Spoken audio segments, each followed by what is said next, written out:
2016, after the end of Rogue One, I remember thinking, as much as I like the movie, there are some things I would have liked an expansion on. Some characters that I would like to see more of and see some exploration from them. One of them was Cassian Andor, and I guess someone at Disney listened because Andor is now streaming on Disney+. The first season has just concluded, the 12 episodes that comprise it.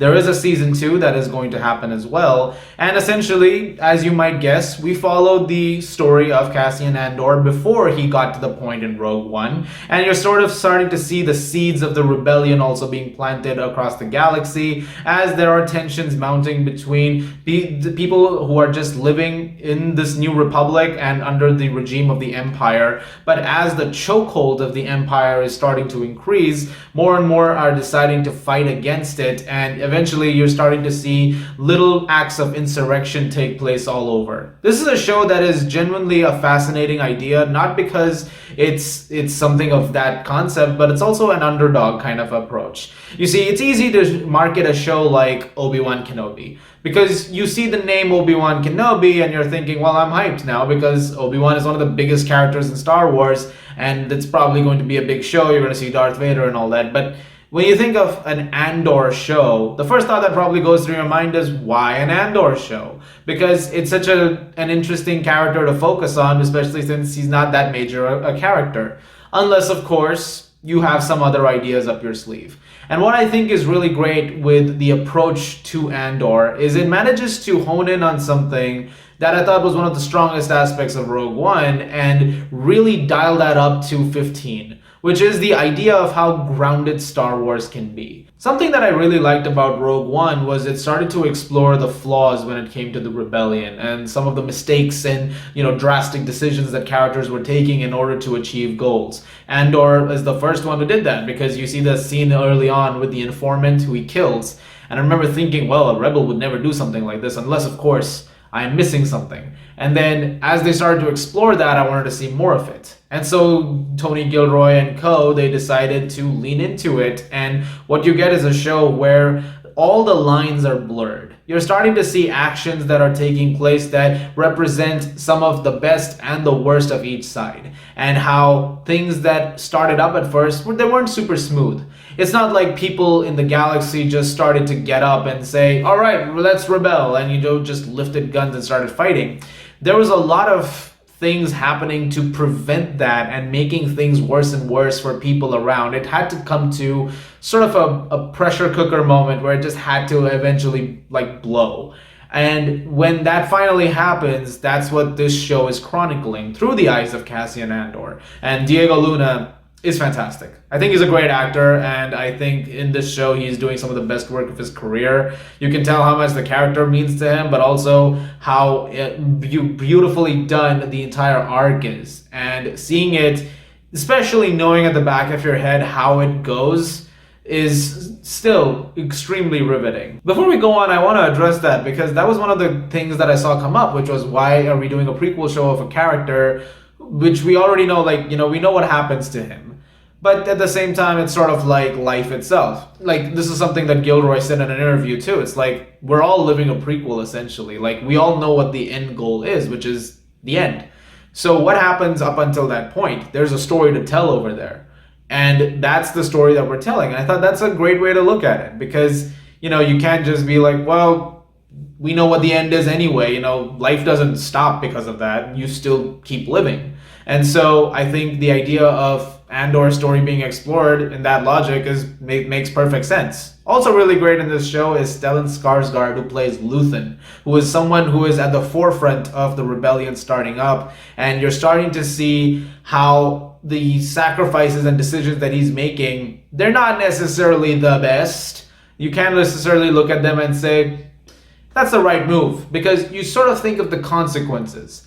And Andor's focus on those consequences is what makes it a really, really strong show. Add to that other great characters, especially some stuff they do with Mon Mothma, played by Genevieve O'Reilly, who is incredible and adds so much to a character who at one point in time was just the character you referred to as the one who made the line about Bothans. Many Bothans died to bring us this information. That was 1983. Now in 2022, you're getting this very fleshed out version of her, which again ties a lot into Luthen's arc of just the amount of sacrifices you have to make in order to make something like the rebellion work. And all of that stuff is heartbreakingly shown. All the stuff that you get with the Empire too is very interesting. It's not quite as cookie cutter as we're all evil, let's do some shit. It's also a lot of bureaucracy and a lot of things going on behind the scenes that are tense. And there's strains in like relations between people and in terms of like co-workers, and all of that stuff is also explored really well. And you're starting to see how the strains that are there are also starting to affect like the mindset in terms of what side do you want to be on. Do you want to be on the side of history, which is doing this under the guise of whatever the emperor is saying, or do you want to do something which is going to disrupt the system? And while we keep going back to that, Andor's 12 episode arc focuses on this immensely. So it's hard to sort of not acknowledge it over and over again, because every decision that the story takes is built around this. Now, each episode arc is interesting, which is every few episodes you get a conclusion to a certain story. So the first 3 episodes tell one story, and that concludes there. And then you get the next 3 episodes which do something, which tell one part of the story. But the way the storytelling arcs are handled are great. So you get the first few episodes, which is stuff that is starting to get going. You've got Andor caught in the crossfire of something that he was in a desperate situation and he has to get out of that, and the Empire is now coming after him. And then when that is over, you get the next 3 episodes, which is them trying to carry out a heist, which is at this Imperial base, and it involves flying through one of the most spectacular visuals in Star Wars franchise history. But then eventually you come to this prison part of the series where you talk to, a lot of different characters who are being incarcerated and they are sort of serving out their sentences. And you meet Kino Loy here, played by Andy Serkis, who is phenomenal. And this particular arc was actually my favorite. As much as I love the visual splendor of the eye, the thing that you get with the base, and also all the action you get on Rick's Road and stuff like that in the first 3 episodes, that's all fine. But what you get with this prison storyline is heartbreaking, especially because it's the place where you sort of realize just how cruel the Empire is, and it sort of goes straight into that idea of like fascism and really just leans into those more realistic tones that are, Star Wars has derived ever since its conception. But it's when you see that you sort of hone in on that a little bit more, which is why I find it interesting when I see commentary on social media, which is about, real world politics and social life things being incorporated into Star Wars. It's like it's always been there. But shows like Andor just kind of double down on it, because in case you didn't get it so far, here's what the Empire really is.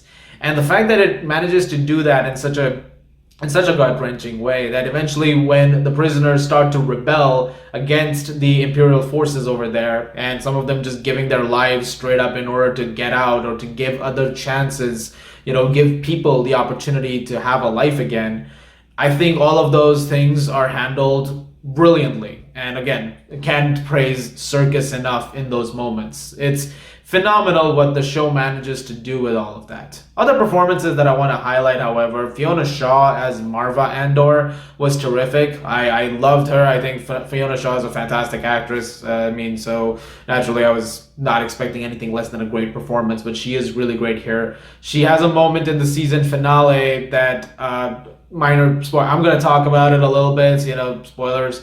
When she passes in the episode prior and there's a funeral procession going on for her, you get this moment where B2 Emo, the robot, projects the final message that she has, calling for rebellion.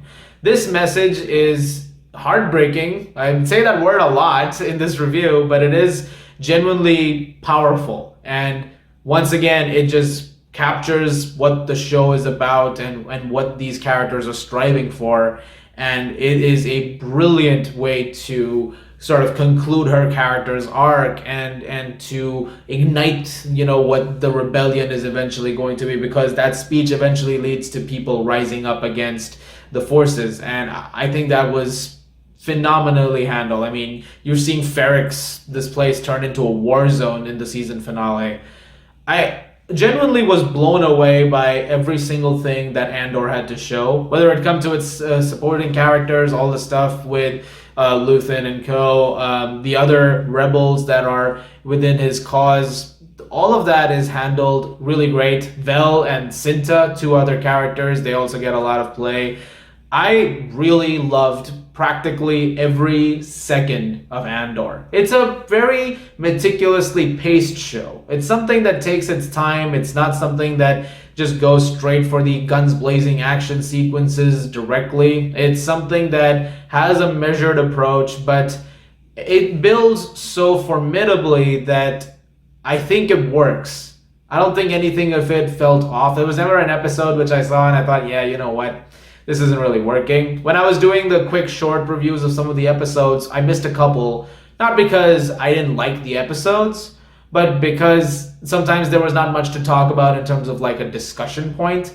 But not every episode is supposed to be like that. At the end of the day, you're also supposed to see a TV show that is telling a well-rounded story overall. Like when you start a season and you get to the end of it, there should be a proper through line of a proper story arc. And if you're able to achieve that, then you've got yourself a damn good show. And I think Andor delivers on that in spades. So yes, I highly recommend checking it out. I do know that it's not doing as well as some other shows are because I guess, whatever. But now that you're hearing all of the splendid word of mouth, I do recommend seeing it as soon as possible. It is one of the best TV shows that 2022 has to offer. It's beautifully directed and written and acted, spectacular visually. I mean, the production design is genuinely immaculate. Oh, and I forgot to talk about this. I'm so sorry, but Nicholas Brittle's score. I mean, this man has again not missed in his days. Like I think ever since I've been hearing his music since like Moonlight in 2016 to now. I mean, he is one of the best composers that we have. All his work from like that to Succession or Beale Street Could Talk. This man has not known how to do bad music. One of the best in the biz right now. And he adds so much to Star Wars, and I can't wait to hear what he's going to come up with in Season 2. I can't wait to see Season 2, and I highly recommend checking out Andor if you haven't started watching it yet. I'm going to give Season 1 of Andor an A+.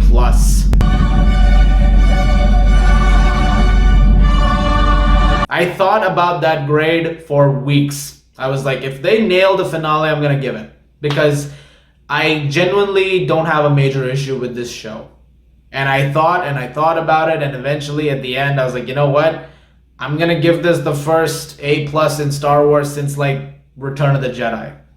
Which is saying something. So guys, let me know what you thought of Andor, if you liked it as much as I did. If you didn't, totally fine. I know some folks are not quite gelling with it, but I don't know what else to say.